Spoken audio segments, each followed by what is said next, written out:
je m'appelle Francesca Iannuzzi. Je suis responsable de recherche et développement chez Data Observer, qui est une start-up qui est hébergée au pôle média Belle-de-Mai et qui s'occupe de projets de collecte, traitement et visualisation de données textuelles. Donc mon rôle, c'est de développer des solutions pour le traitement automatique du langage écrit.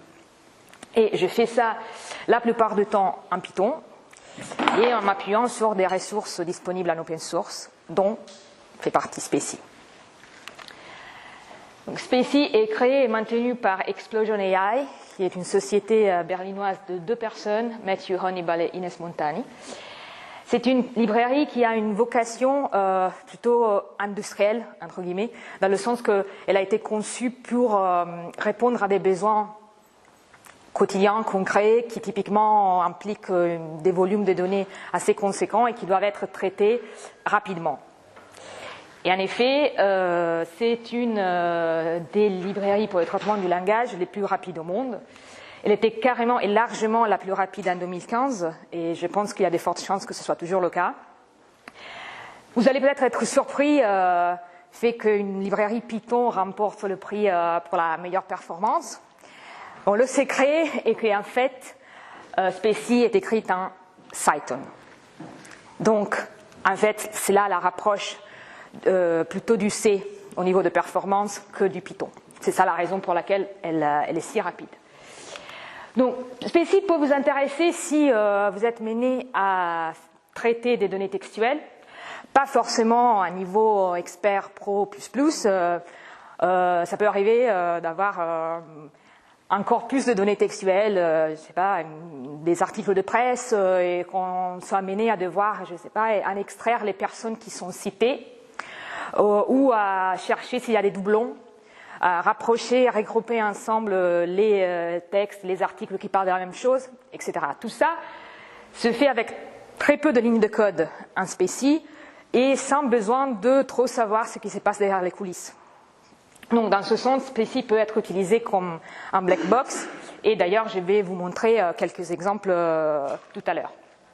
Par contre, Spacy est aussi un outil assez puissant qu'on peut utiliser à différents niveaux. Donc, elle peut devenir vraiment une boîte à outils pour construire des pipelines d'analyse textuelle qui sont assez avancés et aussi personnalisés, adaptés à chaque projet. Là, il faut un peu creuser son fonctionnement et au traitement du langage plus en général. Donc, on va voir à quoi ça ressemble. Donc, d'abord, on l'installe. Je ne sais pas s'il y en a qui font du Python ici. Oui, bon, il y en a un peu. Bon.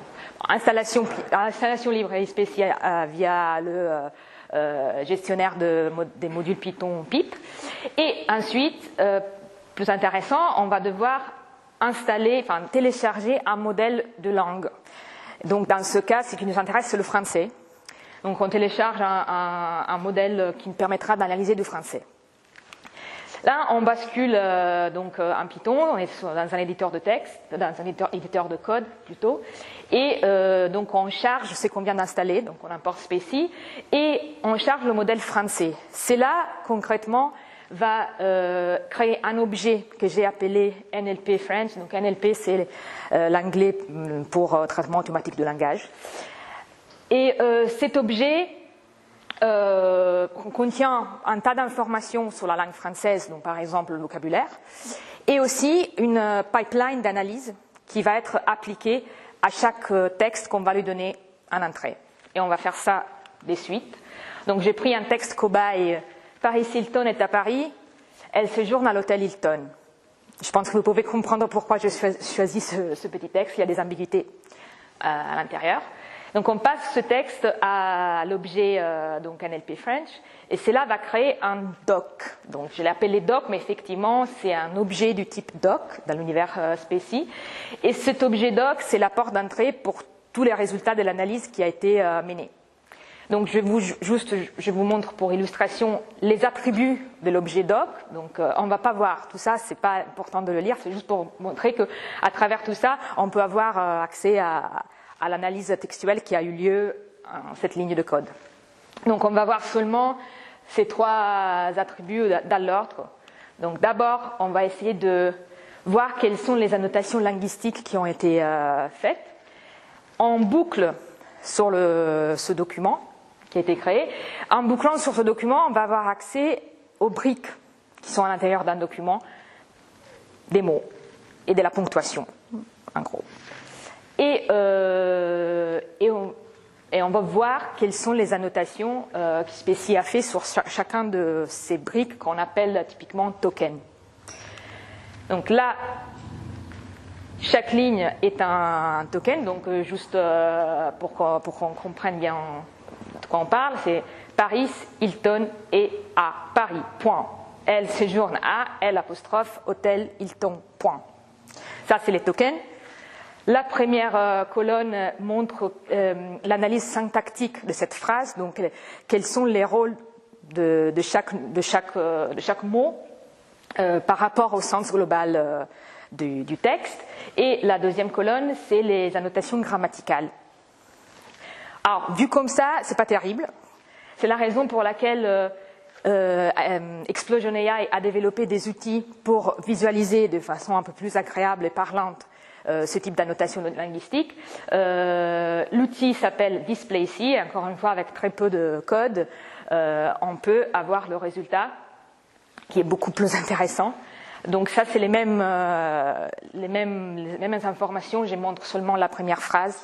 Et donc vous voyez les étiquettes grammaticales, donc le rôle grammatical de chaque mot, et aussi, à travers ces arcs, l'arbre syntactique, donc la relation d'un mot à l'autre.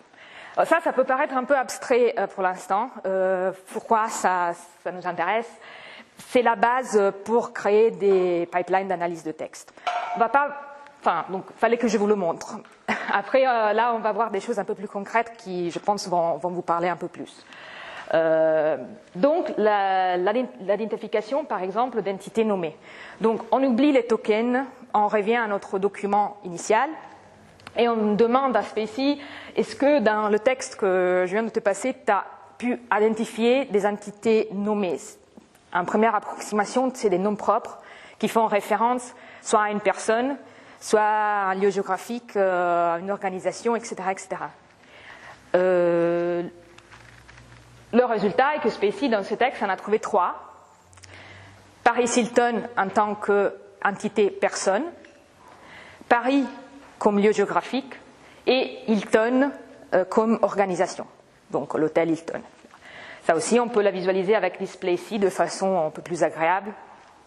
Donc vous voyez qu'effectivement, Specie a bien compris les entités, même s'il y a évidemment une ambiguïté, parce que c'est le même mot utilisé dans des contextes différents. Et c'est aussi grâce à l'analyse syntactique de tout à l'heure que Specie arrive à faire la différence. La dernière chose que je voulais vous montrer, c'est l'analyse de similarité, donc la comparaison de différents textes entre eux. Donc on garde le texte de référence de tout à l'heure, et là j'ai ajouté 4 autres petits morceaux dans un ordre, à mon avis, de similarité décroissante. Donc texte 2, Paris Hilton est en visite à Paris. Pour moi, c'est très similaire au texte initial parce que ça parle exactement de la même chose. Le texte 3, Paris Hilton est héritière des hôtels Hilton. Là, on peut débattre. Est-ce que c'est similaire au premier ou pas? Ça dépend du contexte. Et là, on pourrait ouvrir tout un débat sur la notion de similarité entre textes. Texte 4, les hôtels de Paris sont de plus en plus chers. Bon, pas similaire à mon avis, mais je peux comprendre qu'il y ait des contextes où ce texte pourrait être considéré similaire au premier. Et pour le coup, le 5e texte, programme Pastistech, rien à voir. Donc on s'attend à une similarité vraiment inexistante. Donc évidemment, je passe les textes des 2 à 5 à NLP French, donc je génère les documents associés. Et après, juste vous montrer que le code pour évaluer la similarité, c'est celui-ci. Donc doc numéro 1, point, similarity, doc numéro 2. Et on a le résultat.